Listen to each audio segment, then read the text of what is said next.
Last Thursday, I was privy to a speaker at a luncheon meeting of the local Rotary Club. And the speaker who was brought in talked to us about the issue of adult literacy. Now, this is probably not something that you think about on a daily basis, but when he started bringing out information that a lot of us hadn't heard or weren't fully aware of, it became rather eye opening. Um, Here we are in Stark County, Ohio, and in Stark County, Ohio, let's see, 16% of the adults in our county are at the lowest levels of literacy, which is a little disheartening because it means that these people don't have the basic abilities to necessarily fill out a resume properly for a job, fill out a mortgage statement, perhaps, or credit statement if they're trying to get a mortgage. They're really affected in just some of the very basic things that you and I might take for granted. What became more frightening was when we took a look at some of our urban centers here, Canton City, Massillon City. We realized that the illiteracy rate jumps up to 25%. Now understand, we're talking about 1 in 4 people in our county don't have the ability to function at a level much higher than someone in the fourth grade or lower.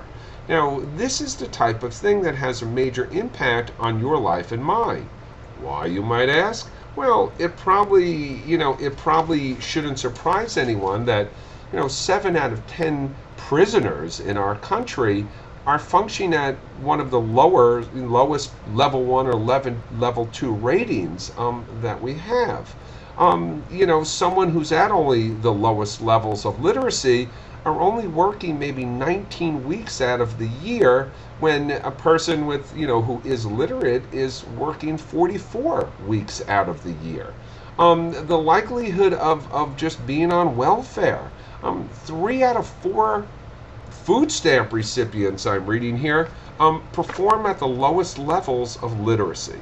So, what can we do about this? Well, there are programs in the Massillon City Schools. We do have the ABLE program where we bring people back to achieve their GEDs, to pick up the things that they didn't catch going through school the first time. But again, in speaking to an issue that I talk about quite often, the public school systems in our area. Now, last Thursday night also, at the end of the day, I went out to the Massillon Middle School to attend the graduation for the middle school students there. Well, it was interesting to note that of the 267 or 70 kids graduating there out of the 8th grade, first of all, only half of them actually showed up for the graduation. After that, we found that there were 44 kids there who maintained a 3.5 grade point average or better, which is pretty impressive. I mean, that's a B plus average, and I thought that was pretty exciting. When they threw in the next indicator of maintaining a 3.5 average and getting a 90% or better on the graduation tests, that number dropped down to 22. When we looked at the kids who are excelling in our system, those kids who maintain a 4.0 average for their entire middle school career, that number got down to 7. Now, I have to admit, I was the proud parent of one of those 7 children. And it made me just sit and think about what was different about my daughter's life that enabled her to, excel academically, while so many other of these kids were only doing average or below average. And, well, it was just, again, a little disconcerting because in a school system as opposed to a business, if you put out products and, like a car manufacturer, some of your models might really take off while others don't do as well. But in a school system, every child we put out of a school system and graduate through high school, if they don't have the ability to be literate, to function in our society, we as a society have to have a greater burden to support them. So it's really a cyclical effect. The adult literacy rates, quite frankly, are heavily impacted by what we're able to accomplish in the schools.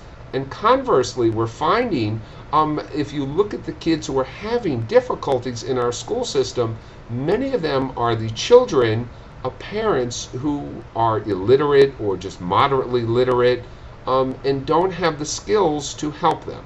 So anyway, again, this might seem obvious to people who follow education, but when you turn it into hard statistics that, 1 in 4 people you're going to run into in this town aren't capable of functioning at higher than a 4th grade level, it starts to really become a bit worrisome.